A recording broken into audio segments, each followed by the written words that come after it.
Bom, pessoal, vamos entrar então na última fase da Segunda Guerra Mundial, que termina com a derrota total da Alemanha nazista, da Itália fascista, e nós não vamos falar do Japão imperial, porque, como eu disse no início do vídeo, nós vamos focar mais na guerra na Europa, porque se fosse também focar na do Japão e na do Pacífico, Pearl Harbor, o ataque dos japoneses a Pearl Harbor, a maré que se voltou dos americanos contra o Japão, as bombas atômicas, ia ficar muito longo essa série da Segunda Guerra Mundial, que nós vamos focar mais na Europa. Tá? Então, no vídeo passado, a gente falou dos anos de 1942 e 43, que foi o início da grande derrocada e de começar a fechar o cerco contra a Alemanha nazista por parte da União Soviética, dos aliados pelo sul, expulsaram os alemães do norte da África e começaram a invadir a Itália pelo sul. E pelo leste, os alemães foram derrotados numa batalha mais sangrenta, muitos acham que foi a batalha mais sangrenta de toda a história, a Batalha de Stalingrado, no sul da Rússia, onde milhões de soldados, tanto de um lado quanto do outro, foram mortos, equipamentos foram perdidos, civis morreram e a cidade virou escombros, completamente escombros após a batalha, onde os alemães cercados ali pelos soviéticos que cercaram por trás, eles se renderam. E aí no leste, o Hitler não tinha muito o que fazer na guerra como um todo, nem no sul ele também tinha como fazer.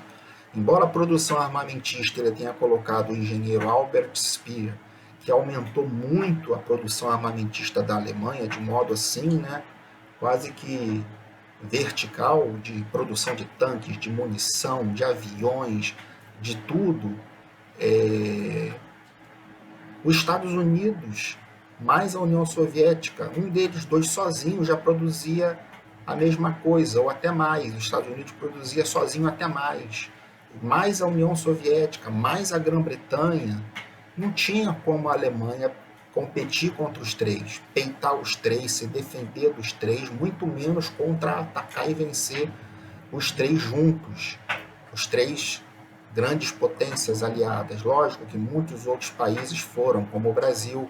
Getúlio Vargas mandou em 1944 a Força Expedicionária Brasileira, a FEB, para na Itália ajudar, junto com os americanos, com os aliados, a lutar contra os nazistas que tinham saído do norte da África, como eu disse e disse no vídeo anterior, e que a Alemanha mandou da Alemanha para a Itália para poder fortalecer as suas linhas de defesa.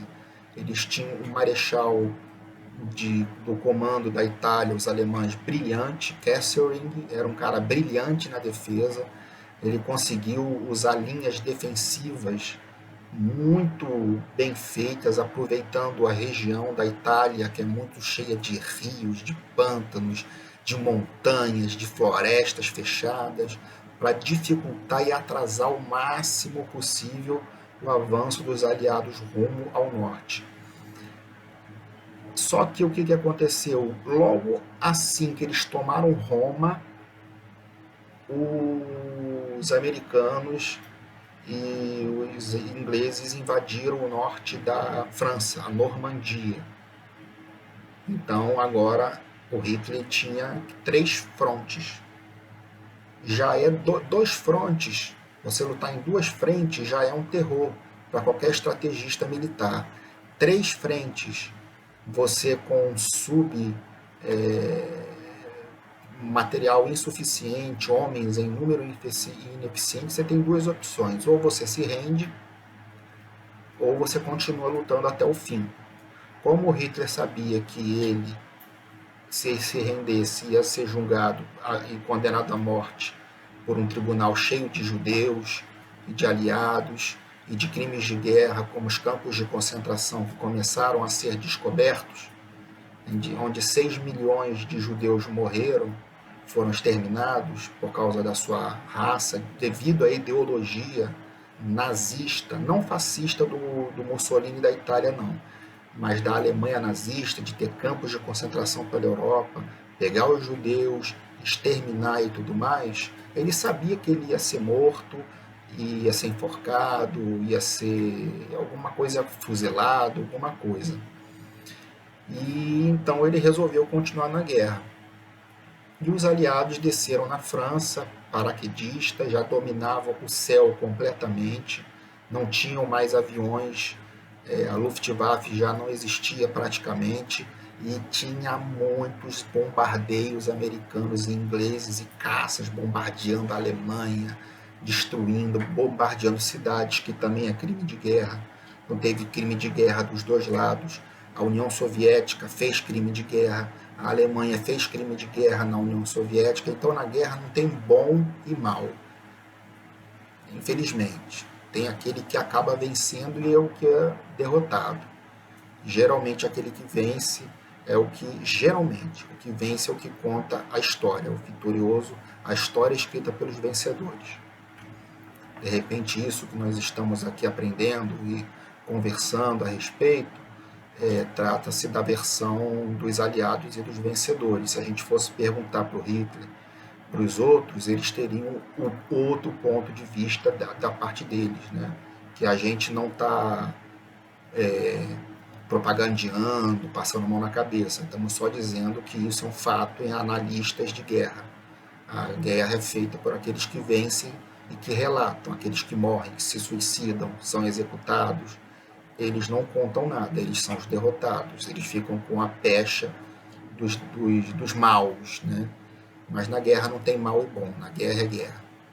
Então, assim que desceram pela Alemanha, pela França, os aliados começaram a invadir a França, a União Soviética pelo leste, pelo sul, os aliados junto com o Brasil, o laço se apertando cada vez mais, a marinha alemã, os submarinos que tinham destruído tantos navios de passeio e de guerra nos anos dourados de 1941 até 1942, os submarinos tinham quase estrangulado a Grã-Bretanha por falta de alimentos, falta de produtos.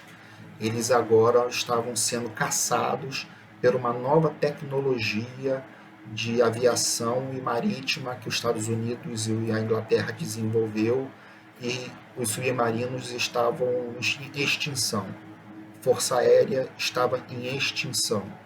E os aliados, com tudo, cada vez mais aumentando a sua produção, e a produção alemã também começou a cair, porque eles começaram a bombardear as usinas bélicas, os locais de produção de armamentos, e a Alemanha entrou no colapso, começou a entrar em colapso.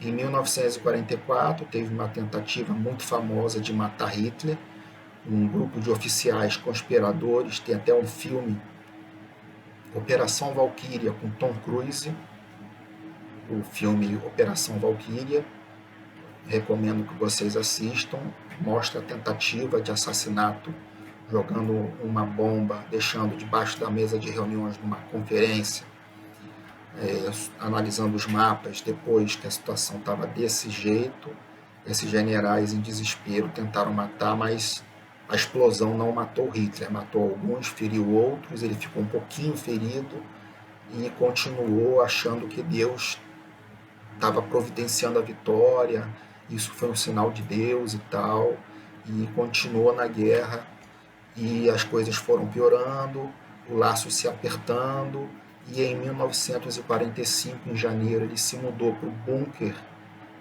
em Berlim, debaixo da chancelaria, que é a sede do governo.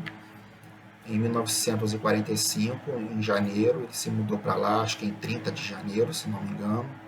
Fez o seu último discurso pelo rádio, com aquela voz hipnótica de magnetizar multidões, aquele carisma, não tinha mais, era uma voz monótona, não tinha nada a prometer, só contou a história de novo de como foi o governo dele, e não sei o que, e que a Alemanha vai lutar até o fim, e que vai sobreviver a essa crise, e não sei o que. Foi a última declaração de Hitler. E a última filmagem dele foi em abril, ele quando saiu do bunker para condecorar adolescentes e crianças da juventude hitlerista que estavam com bazucas antitanques jogando nos tanques soviéticos e nos soldados soviéticos que já estavam em Berlim, dentro da cidade de Berlim, chegando no centro onde tem a chancelaria.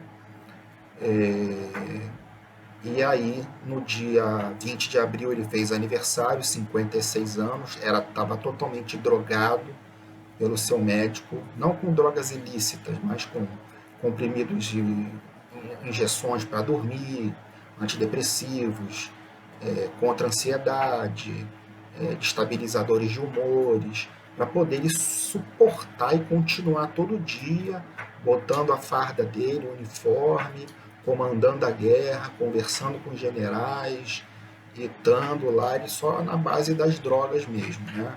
Só na base das drogas. Um pouco antes dele se matar, em 30 de abril, o parceiro dele, o Mussolini da Itália, fascista, ele foi morto por rebeldes comunistas, pendurado num posto de gasolina de cabeça para baixo, o corpo dele, o cadáver. E quando ele ficou sabendo disso, fortaleceu mais ainda a decisão dele de se suicidar ali embaixo no bunker e dar ordens para queimar o corpo dele, que foi o que aconteceu.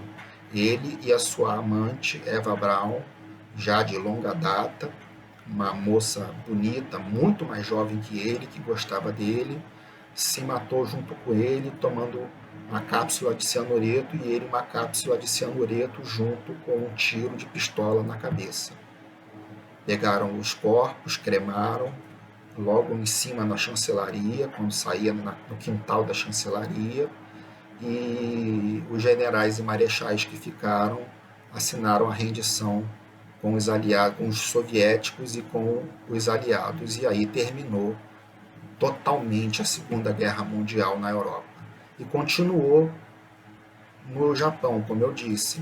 O Japão ficou lutando, foi até agosto ou outubro, quando os Estados Unidos soltaram as duas bombas atômicas, uma na cidade de Hiroshima e uma na cidade de Nagasaki, dizimando, pulverizando a cidade e todos os moradores, porque, segundo o que conta-se, eles acharam que os gastos em homens, as mortes, seriam muito maiores se fosse através da luta, até chegar em Tóquio, ganhar, o imperador se render e tal. Isso ia levar muito mais tempo, ia ter muito mais gente, muito mais militares e civis morrendo. Então deram essa solução lá no Japão, e meses depois do Hitler ter morrido, da Alemanha e da Itália ter se rendido, alguns meses depois, ainda em 45, no final de 1945, a guerra, eles assinaram a rendição,